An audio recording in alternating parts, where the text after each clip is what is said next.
letter from the Gantry. Thanks, Neil.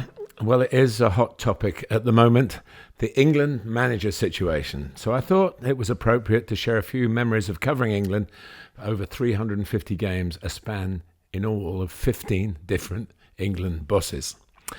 I have one rule, incidentally. I never knowingly refer to the Three Lions as we. I've been either working for British broadcasters or Australian TV or world feeds.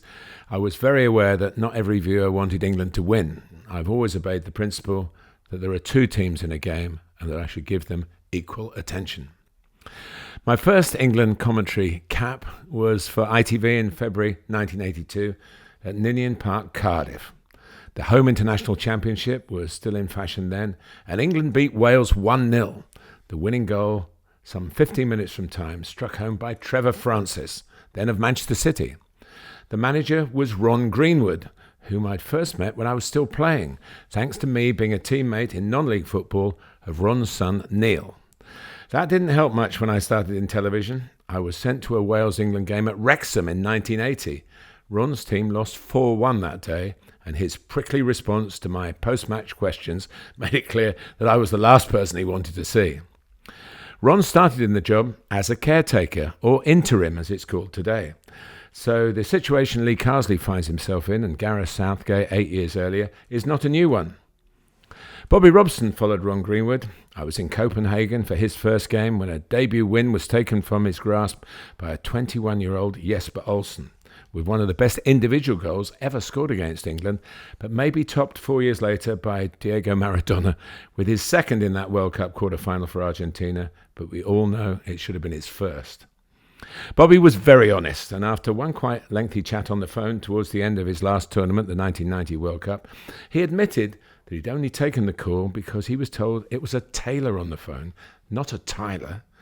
I'd been mistaken for his successor, Graham Taylor. Graham was the first England manager to allow behind-the-scenes access to television cameras. The content was fascinating, but in the end, it didn't work in his favour. Terry Venables was to the manner born.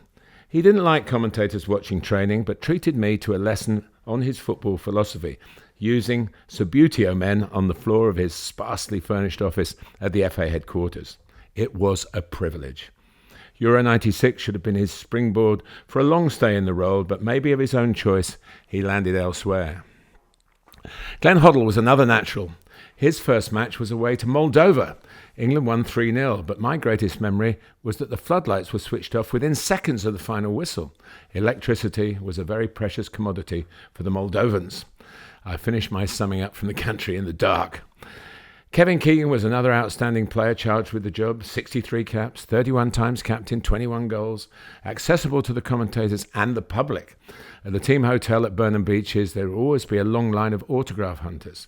Kevin would sign for everybody, allegedly a reaction to being refused the signature by one of his boyhood heroes at his favourite club, Doncaster Rovers. When England said farewell to the old Wembley, King Kev abdicated. After that Didi Hamann goal for Germany. It was a World Cup qualifier, of course. England won the away leg 5-1 under their first foreign manager, the late Sven-Göran Eriksson. Along with Euro 96 and that 4-1 triumph over the Netherlands, as good an England performance as I've seen holding a microphone. I'd known Sven from his remarkable start in coaching with Gothenburg 20 years earlier. He'd done a lot and won a lot in the intervening period and had sacrificed none of his charm in doing it. The debate over a foreign coach for England has surfaced again. Italian Fabio Capello was also given a crack at making that concept work.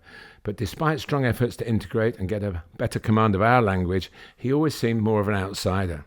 The fact remains that all World Cup winners have been managed by a citizen of their own country. The very English Howard Wilkinson, Peter Taylor and Stuart Pearce have all filled in as caretakers. Steve McLaren's short reign ended in the rain one night at Wembley. Sam Allardyce came and went with a 100% record, played 1-1-1. I had the responsibility of describing the action during those ever-changing times. I'd often come across Roy Hodgson as a very successful coach in other countries. For a long time, he seemed the football equivalent of a prophet without honour in his own land. He was 50 by the time he landed his first job at the top level of English club football. He was coming up 65 when England finally called. Gareth Southgate set new standards. That was the biggest test of my impartiality, covering the delayed final of Euro 2020, particularly when Luke Shaw, whom I'd first seen in a primary school fixture when he was a square-shouldered 10-year-old, scored that opening goal. In Berlin back in July, Gareth took England to its first major final outside Wembley, and Luke played again.